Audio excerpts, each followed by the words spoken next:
On today's show, the best Minnesota fishing adventure you've never heard about. Yes, we're headed to the Red Lake Indian Reservation, where you'll find, as we did, great fishing available to non-tribal members. My Red Lake guide, Darwin Summers, leads the way. It's average size.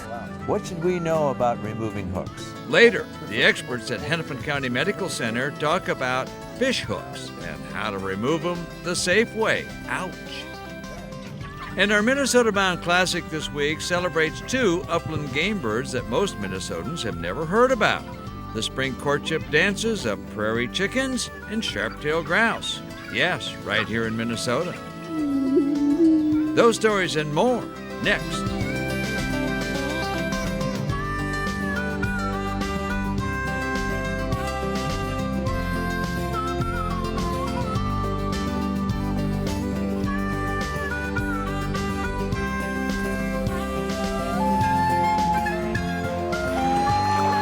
Minnesota Bound. Brought to you by Minnesota's select GMC dealers. Hi everybody, Raven and I welcome you to the show. You know, in a state as fishing-minded as Minnesota, it's difficult to come up with, shall we say, new places to go. But guess what? They're out there, as we discovered when we visited the Red Lake Indian Reservation, and all of the many lakes they have open for great fishing.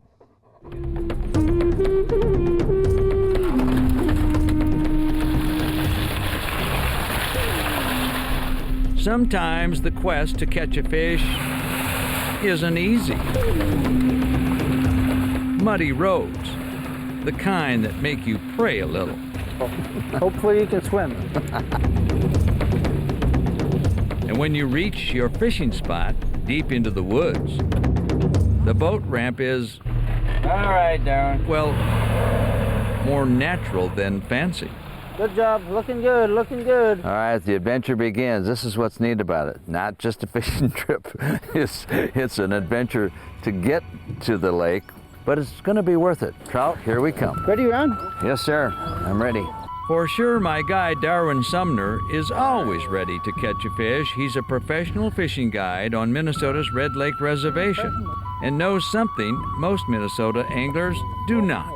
We have 5 lakes, and 1 lake has lake trout, and we got 4 others that have rainbows and brookies. We got walleyes, we got bass, we got crappies, bluegills, huge northern pike, all trophy class fish. This is a lake called Kenny Lake, and we got rainbows and brookies in here. And it didn't take long for us to find them, especially when my brothers Robert and Rick started casting and catching with a hot hand.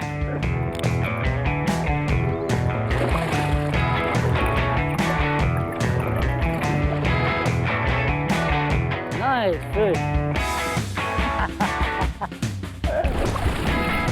Sweet. That's how you do it. There, oh, nice one, nice one. Fish on. Whoa, whoa. Boy, they fight, don't they? Okay. I can't tell if it's a rainbow or brook though. Oh, it's a rainbow. Ooh, it's a nice one. Ooh. Oh, he didn't like that. There we There go. you go. Nice. Oh, beauty. Nice, come off right at the, woo. And the Good hook come job. out. Good job, Ron. That's what you call being lucky. The hook comes out right when the fish is in the net. All right, catch and release. That's what we do. Yep. Practice catch and release so future generations can catch them. Nice job, Ron. Bingo. Good job. There we go. Backwoods lakes brimming with game fish and available to non-tribal members may be the best fishing secret in Minnesota. Because everybody thinks that you can't fish on the Red Lake Reservation. Tribal official Roland Hill explains. It all started with our resources that we have. We have such beautiful wilderness, beautiful lakes. We just felt it very important that we wanted to share with others, not only our members, but share with others and actually show them what our reservation's all about. While the reservation waters of Giant Red Lake are off limits to non-band members, some 20 smaller lakes on the Red Lake Reservation are open when accompanied by a native guide. I've been guiding for about 20 years now. Really? Yep. Still like it? Oh, yeah. That's good. Well, you're good at it.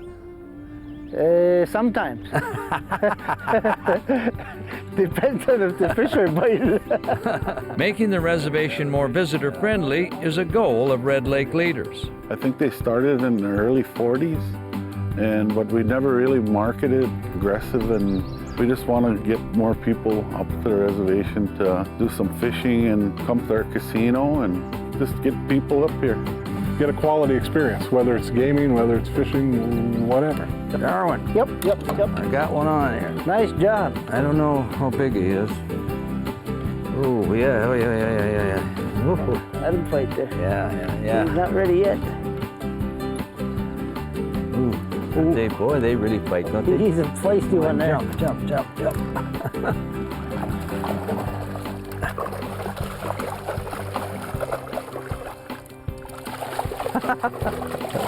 Nice There job. we go.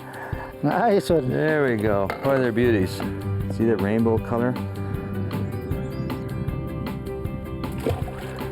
See you, buddy. Thank you. Good job, Ron. Every 5 on that. I like fishy Put a hands. little I fish don't mind slime on it. you. Put a little fish slime on you. Coming up, we continue our fishing adventure on the Red Lake Reservation with new forays for hefty walleyes and giant largemouth bass. Minnesota Bound, brought to you by Minnesota's select GMC dealers. Renewal by Anderson. Seven Clans Casino. Connecticut.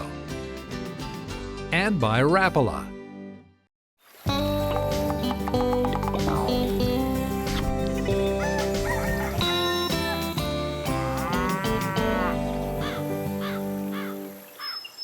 Time to continue our fishing adventure up at Red Lake. I got to tell you, from one lake to the next, it was like, wow.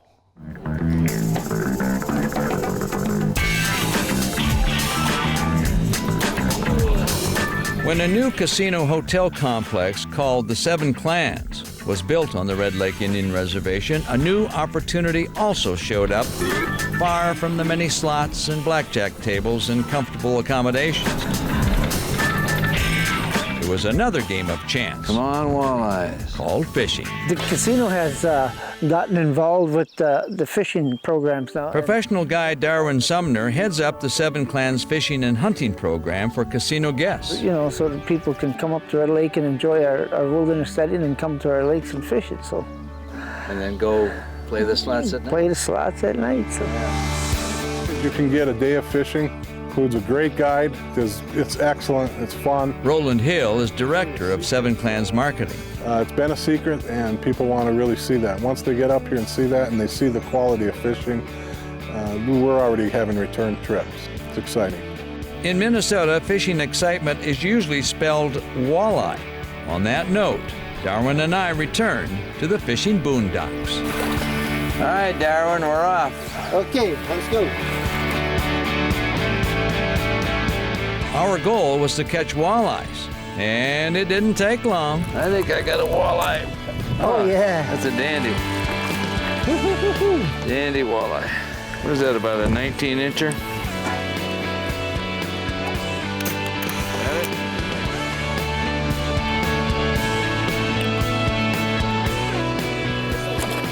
Good job, Ron. Beauty. No, these walleyes are pretty much standard presentations, you know, jigs, minnows, leeches, crawlers. Nothing fancy, keep it simple. Don't overthink the fish. When they're hungry, they'll eat. And they're all hungry, right? They're all hungry here. Soon, Darwin showed why he's a fishing guide. Oh, yeah. Oh, that's a pig. Yeah, Nice going. it's average size.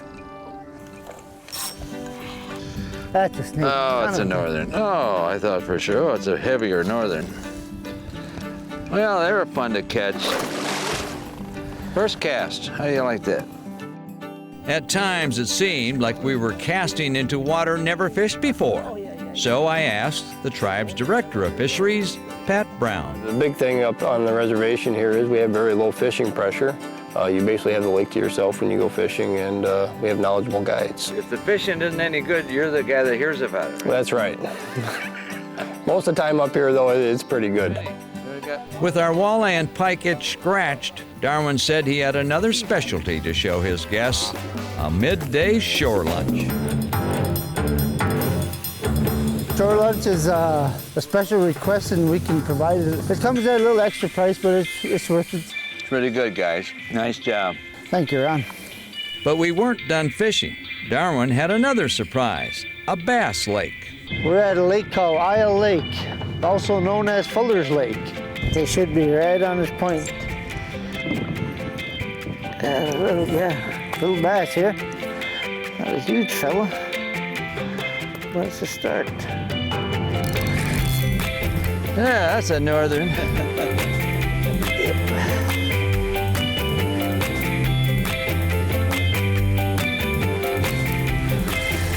I don't know what it is yet. It acts like a bass.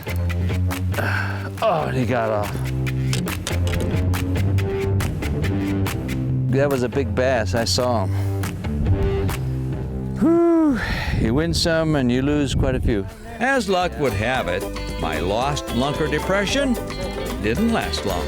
Here he comes up. Holy! Oh my gosh. Keep it down, Ron. Keep it down, buddy. Big fish. Oh, nice one. That's a sixer anyway. Holy crap. Oh. Oh my gosh. That's why they call it a largemouth bass. That's a nice one, buddy. It's a hog.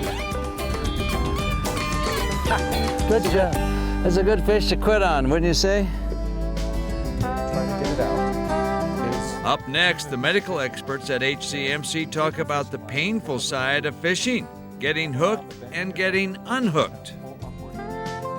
Closed captioning is brought to you by The Yard, premier manufacturers of maintenance-free outdoor patio furniture and accessories from recycled plastic.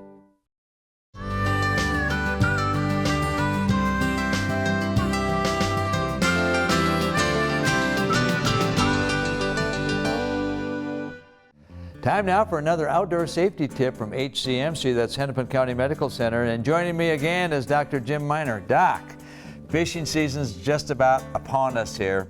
That also means catching fish, but also sometimes catching yourself, right? That's right. Hooks are designed to stay into whatever they catch, so when they get into us, they're hard to pull out. What should we know about removing hooks? Well, the first and most important thing is if the hook is anywhere near your eyes, your eyelids, or in so hard that you can't move it at all, you should leave it there and go see a physician and have it removed carefully. Okay, but if you have it in the top of your hand, say? It's always worth taking a look at. If you can move the end of it around, you can usually get it out. Okay. Any way to do that? Well, yeah, we've got an orange here, so we can demonstrate how to work with here. It doesn't look quite like skin. There's two great ways to get it out. The first, and probably the best way, is to push it all the way through so that the barb comes out. As long as the barb goes forward, it doesn't cause that much damage. If you try to back it up, it cuts a bigger hole. And then you cut it with a side cutter? That's right. Once the barb's out, you take some wire cutters, you clip right underneath the barb, and then you can back it right out. Right. You know, I had a friend do that, and he used an ice cube to numb his lip to push it through, so that's good advice. That's great advice. What do you do if your hook is in your hand or your leg? Well, another great way to try to get it out is using a piece of fishing line. Okay. You take your fishing line, make a little loop, come around the bend in your hook, and kind of pull upward on that hook. Then you take your hand, push down a little bit, and that makes a space. Okay, for the barb to come out? For the barb to come out. Then you push down on the end to twist it up a little bit, and then pull on your line. You have to take it out. Do you have to give it a quick snap or just? You should try to give it a quick snap because it hurts more if you go slowly. Oh yeah. The problem with the quick snap is the hook tends to fly off in that direction, so you want to make sure none of your friends are downstream from that. Right. I think the lesson here, Doc, it's better to hook the fish and not yourself. Absolutely. Good advice.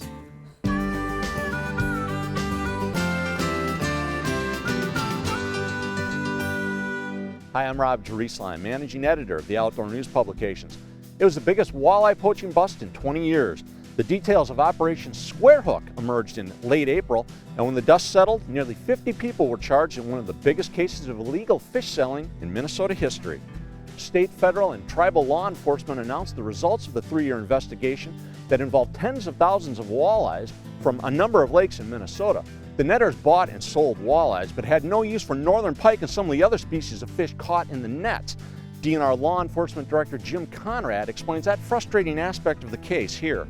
In this particular picture, a lot of northerns that most any fisherman in Minnesota would be happy catching and keeping, just dumped in the woods and wasted. Pretty disgusting, isn't it? The DNR says it'll be difficult to determine if the poaching will affect the overall population of walleyes in the lakes, but it could make it more difficult for state anglers to catch fish there. In other words, the people responsible for this stole from all of us. DNR Commissioner Tom Landwehr said the investigation should, quote, serve notice that illegal commercialization of walleyes and waste of game fish will not be tolerated in Minnesota. This is a good opportunity to remind viewers that if you're aware of any illegal hunting or fishing activity, contact Turn-In Poachers. Call the Turn-In Poachers hotline, the tip hotline, at 800-652-9093. For complete reports on how Operation Squarehook plays out this summer, check out the print edition of Outdoor News or view us online at outdoornews.com. I'm Rob Drieslein.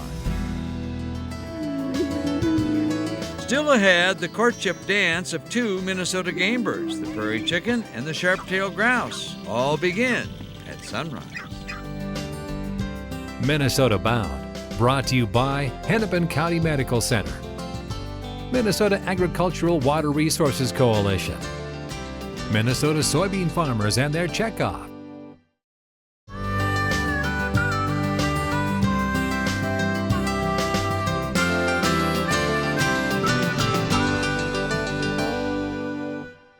Coming up, our Minnesota Bound Classic this week is about two birds that you may not even know existed in Minnesota. One is the prairie chicken, the other is the sharp-tailed grouse.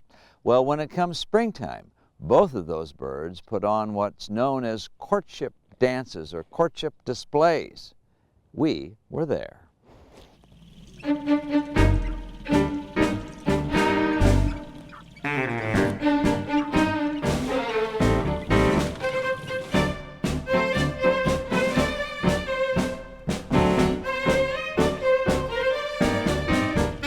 Dancing with the Stars, nature's version.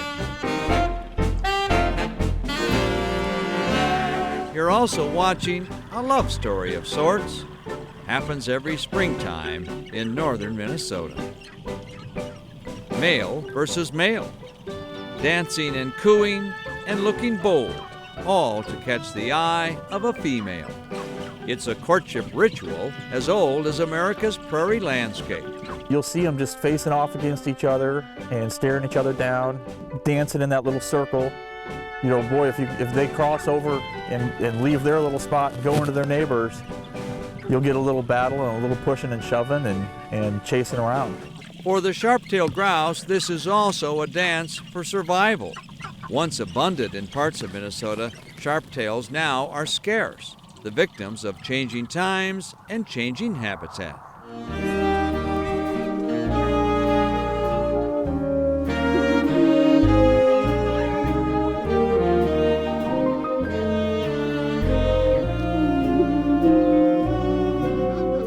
On another morning, on the Bluestem Prairie near Glendon, Minnesota, another dance with a different star, the prairie chicken. The prairie chickens, too, are dancing to a ritual as old as the birds and bees, males seeking females. Prairie chickens are a resident grassland bird that require large blocks of grassland habitat like we have here on the Bluestem Prairie complex.